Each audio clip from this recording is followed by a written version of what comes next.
Hey guys, welcome back.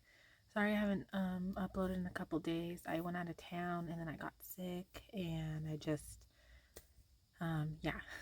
Anyways, well, welcome back. I hope everyone had a really good weekend. And despite getting sick, I had a great weekend. I went out of town to celebrate my grandma's birthday and it was a really good time. And um I did, even though I didn't upload the video for a couple days, I did pray though, and spend time with God.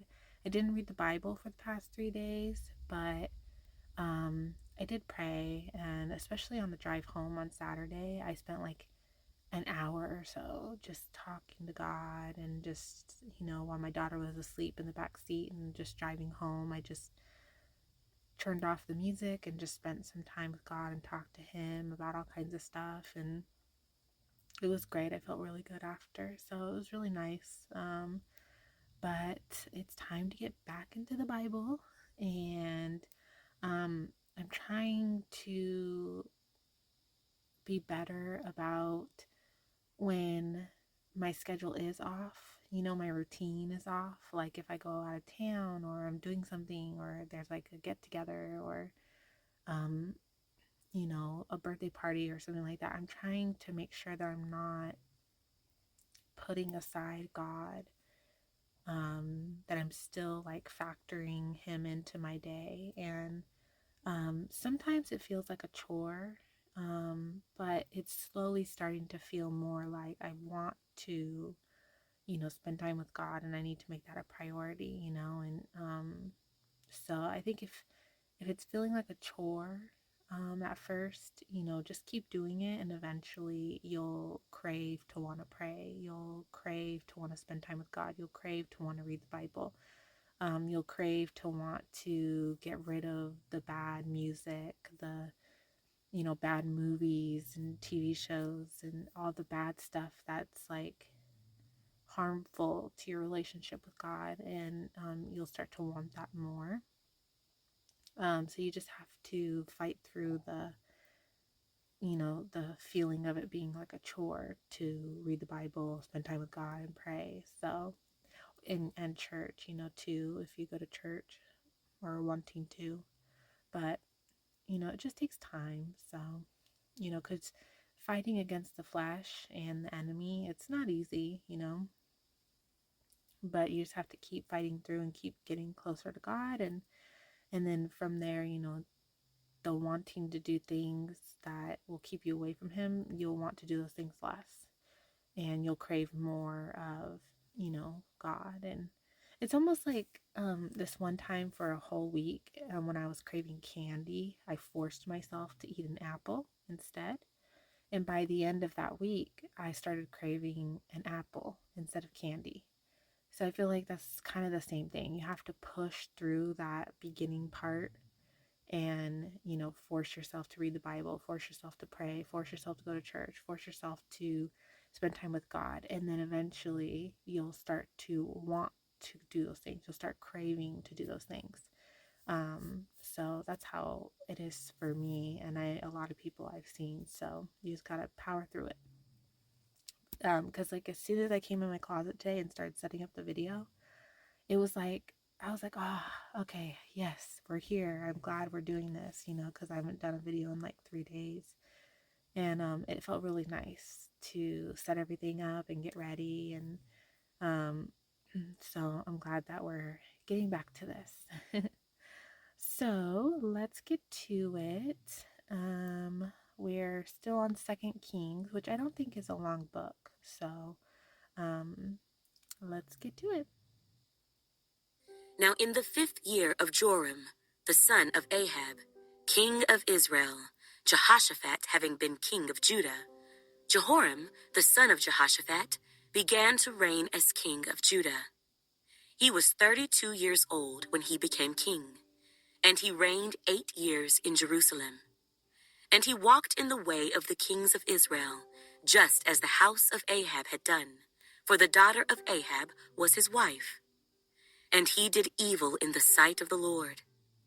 Yet the Lord would not destroy Judah for the sake of his servant David, as he promised him to give a lamp to him and his sons forever. In his days, Edom revolted against Judah's authority and made a king over themselves. So Joram went to Zair, and all his chariots with him. Then he rose by night and attacked the Edomites, who had surrounded him and the captains of the chariots. And the troops fled to their tents. Thus Edom has been in revolt against Judah's authority to this day. And Libnah revolted at that time. Now the rest of the acts of Joram and all that he did, are they not written in the book of the Chronicles of the kings of Judah? So Joram rested with his fathers, and was buried with his fathers in the city of David. Then Ahaziah, his son, reigned in his place. In the 12th year of Joram, the son of Ahab, king of Israel, Ahaziah, the son of Jehoram, king of Judah, began to reign. Ahaziah was 22 years old when he became king, and he reigned 1 year in Jerusalem. His mother's name was Athaliah, the granddaughter of Omri, king of Israel. And he walked in the way of the house of Ahab, and did evil in the sight of the Lord, like the house of Ahab, for he was the son-in-law of the house of Ahab. Now he went with Joram, the son of Ahab, to war against Hazael, king of Syria, at Ramoth Gilead. And the Syrians wounded Joram. Then King Joram went back to Jezreel to recover from the wounds which the Syrians had inflicted on him at Ramah, when he fought against Hazael, king of Syria. And Ahaziah, the son of Jehoram, king of Judah, went down to see Joram, the son of Ahab, in Jezreel, because he was sick.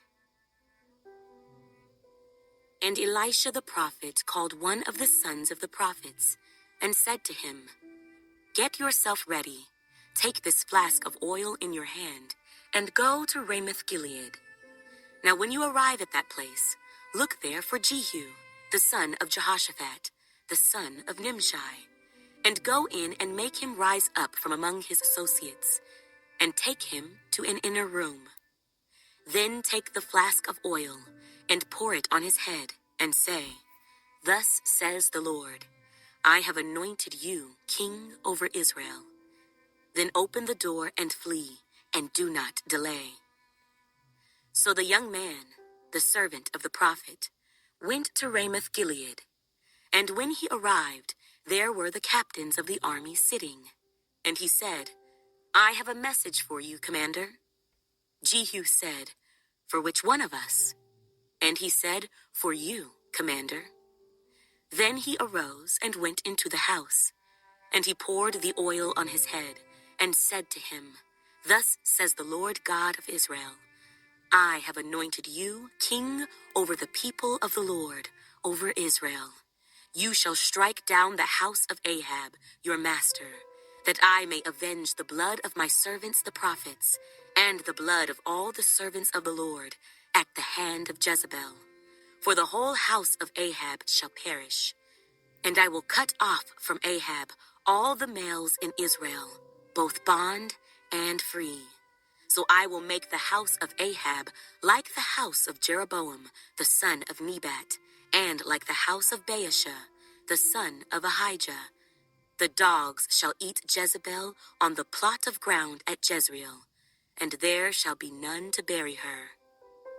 And he opened the door and fled. Then Jehu came out to the servants of his master, and one said to him, "Is all well? Why did this madman come to you?" And he said to them, "You know the man and his babble." And they said, "A lie. Tell us now." So he said, "Thus and thus he spoke to me, saying, 'Thus says the Lord, I have anointed you king over Israel.'" Then each man hastened to take his garment and put it under him on the top of the steps. And they blew trumpets, saying, "Jehu is king." So Jehu, the son of Jehoshaphat, the son of Nimshi, conspired against Joram. Now Joram had been defending Ramoth Gilead, he and all Israel, against Hazael, king of Syria. But King Joram had returned to Jezreel to recover from the wounds which the Syrians had inflicted on him when he fought with Hazael, king of Syria. And Jehu said, "If you are so minded, let no one leave or escape from the city to go and tell it in Jezreel." So Jehu rode in a chariot and went to Jezreel, for Joram was laid up there. And Ahaziah, king of Judah, had come down to see Joram. Now a watchman stood on the tower in Jezreel, and he saw the company of Jehu as he came, and said, "I see a company of men." And Joram said, "Get a horseman, and send him to meet them, and let him say, 'Is it peace?'" So the horseman went to meet him, and said, "Thus says the king, 'Is it peace?'" And Jehu said, "What have you to do with peace? Turn around and follow me." So the watchman reported, saying, "The messenger went to them, but is not coming back." Then he sent out a second horseman, who came to them and said, "Thus says the king, 'Is it peace?'" And Jehu answered, "What have you to do with peace? Turn around and follow me." So the watchman reported, saying, "He went up to them and is not coming back. And the driving is like the driving of Jehu, the son of Nimshi, for he drives furiously." Then Joram said, "Make ready." And his chariot was made ready. Then Joram, king of Israel, and Ahaziah, king of Judah, went out, each in his chariot. And they went out to meet Jehu, and met him on the property of Naboth, the Jezreelite. Now it happened, when Joram saw Jehu, that he said, "Is it peace, Jehu?" So he answered, "What peace, as long as the harlotries of your mother Jezebel and her witchcraft are so many?" Then Joram turned around and fled, and said to Ahaziah, "Treachery, Ahaziah." Now Jehu drew his bow with full strength and shot Jehoram between his arms, and the arrow came out at his heart, and he sank down in his chariot. Then Jehu said to Bidkar, his captain, "Pick him up, and throw him into the tract of the field of Naboth, the Jezreelite. For remember, when you and I were riding together behind Ahab his father, that the Lord laid this burden upon him. Surely I saw yesterday the blood of Naboth and the blood of his sons, says the Lord. And I will repay you in this plot, says the Lord. Now therefore, take and throw him on the plot of ground, according to the word of the Lord." But when Ahaziah, king of Judah, saw this, he fled by the road to Beth-Hagen. So Jehu pursued him and said, "Shoot him also in the chariot." And they shot him at the ascent of Gur, which is by Ibleam. Then he fled to Megiddo and died there. And his servants carried him in the chariot to Jerusalem, and buried him in his tomb with his fathers in the city of David. In the 11th year of Joram, the son of Ahab, Ahaziah had become king over Judah. Now when Jehu had come to Jezreel, Jezebel heard of it, and she put paint on her eyes, and adorned her head, and looked through a window. Then, as Jehu entered at the gate, she said, "Is it peace, Zimri, murderer of your master?" And he looked up at the window and said, "Who is on my side? Who?" So 2 or 3 eunuchs looked out at him. Then he said, "Throw her down." So they threw her down, and some of her blood splattered on the wall and on the horses, and he trampled her underfoot. And when he had gone in, he ate and drank. Then he said, "Go now, see to this accursed woman, and bury her, for she was a king's daughter." So they went to bury her, but they found no more of her than the skull and the feet and the palms of her hands. Therefore they came back and told him, and he said, "This is the word of the Lord, which he spoke by his servant Elijah the Tishbite, saying, On the plot of ground at Jezreel, dogs shall eat the flesh of Jezebel, and the corpse of Jezebel shall be as refuse on the surface of the field, in the plot at Jezreel, so that they shall not say, Here lies Jezebel. Now Ahab had 70 sons in Samaria, and Jehu wrote and sent letters to Samaria, to the rulers of Jezreel, to the elders, and to those who reared Ahab's sons, saying, Now as soon as this letter comes to you, since your master's sons are with you, and you have chariots and horses, a fortified city also, and weapons, choose the best qualified of your master's sons, set him on his father's throne, and fight for your master's house. But they were exceedingly afraid and said, Look, 2 kings could not stand up to him. How then can we stand? And he who is in charge of the house, and he who is in charge of the city, the elders also, and those who reared the sons, sent to Jehu, saying, We are your servants. We will do all you tell us, but we will not make anyone king. Do what is good in your sight.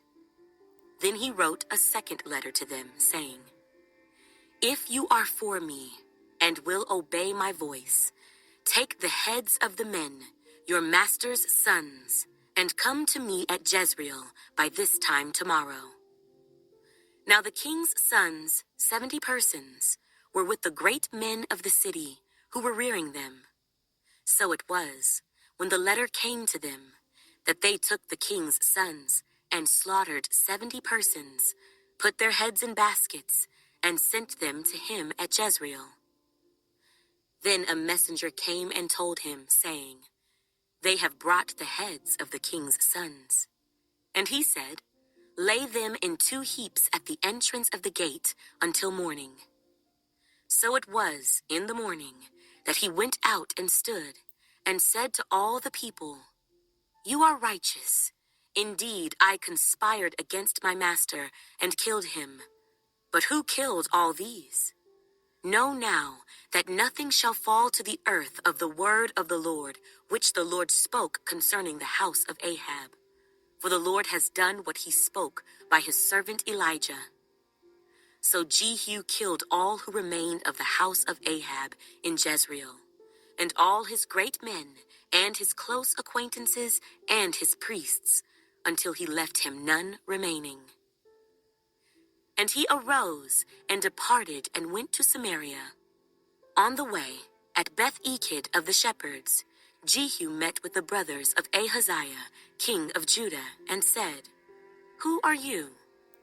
So they answered, We are the brothers of Ahaziah. We have come down to greet the sons of the king and the sons of the queen mother. And he said, Take them alive. So they took them alive, and killed them at the well of Beth-Eked, 42 men, and he left none of them. Now when he departed from there, he met Jehonadab, the son of Rechab, coming to meet him. And he greeted him and said to him, Is your heart right, as my heart is toward your heart? And Jehonadab answered, It is. Jehu said, If it is, give me your hand. So he gave him his hand, and he took him up to him into the chariot. Then he said, Come with me, and see my zeal for the Lord. So they had him ride in his chariot. And when he came to Samaria, he killed all who remained to Ahab in Samaria, till he had destroyed them, according to the word of the Lord, which he spoke to Elijah. Then Jehu gathered all the people together, and said to them, Ahab served Baal a little. Jehu will serve him much. Now therefore, call to me all the prophets of Baal, all his servants, and all his priests. Let no one be missing, for I have a great sacrifice for Baal. Whoever is missing shall not live. But Jehu acted deceptively, with the intent of destroying the worshippers of Baal. And Jehu said, Proclaim a solemn assembly for Baal. So they proclaimed it. Then Jehu sent throughout all Israel, and all the worshippers of Baal came, so that there was not a man left who did not come. So they came into the temple of Baal, and the temple of Baal was full from one end to the other. And he said to the one in charge of the wardrobe, "Bring out vestments for all the worshippers of Baal." So he brought out vestments for them. Then Jehu and Jehonadab, the son of Rechab, went into the temple of Baal, and said to the worshippers of Baal, "Search and see that no servants of the Lord are here with you, but only the worshippers of Baal." So they went in to offer sacrifices and burnt offerings. Now Jehu had appointed for himself 80 men on the outside, and had said, "If any of the men whom I have brought into your hands escapes, whoever lets him escape, it shall be his life for the life of the other." I'm going to be honest, guys. I had a hard time understanding some of the stories today. And also, too, like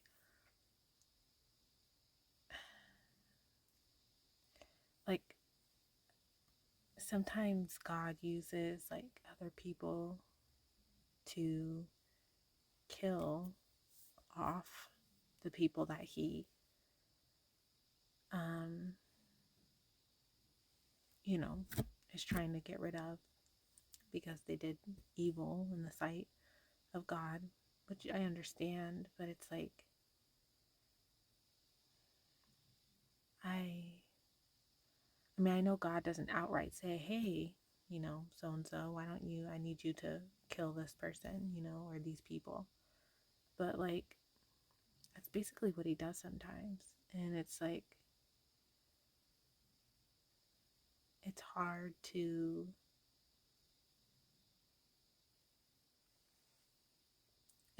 mesh or like comprehend God sometimes for myself, because when I pray and watch videos and it's always like God is so great, God is so good, loving, you feel so great. Like I feel so great when I pray, and I feel so like, good and stuff. And then I read some of the stuff in the Bible, and then it's just like it's like seeing like a different type, not type, but like different side of God. Oh, I don't want to say a darker side, but I want to say like just more of like, I guess you could say darker side. I don't think God's dark. I just think that he's, like, these people are bad, and he, needs to get rid of them and uses other humans sometimes to do that. But it just, I don't know, if God used me to get rid of someone else, I wouldn't be very happy about that. I'm not gonna lie. Like I don't want to kill no one, or I don't know. It's frustrating. I feel like I'm going through another wave again where I'm struggling with understanding God again. Like I was doing really well, and now I'm like going back into another wave where I'm like, why would God do these things? Or I don't understand, or like it's confusing, And for me, it's like I can't look past this stuff. I have to understand it. I have to understand and come to peace with it. Um, I can't just ignore it and look past it and gloss over it. It's just not me. So it's a little frustrating, to say the least. But I don't know. Oh, I hate this. Well, guys, I don't know. I'm gonna have to reread those chapters and pray and ask God for help, because um I don't know. And I think that also I'm a little off today because I don't feel well, and I'm really tired. So that's not helping. I don't know. Well, guys, what a great start to the week, right? already confused. Okay, guys, well, I will see you for tomorrow's chapters and we'll reconvene. Good night.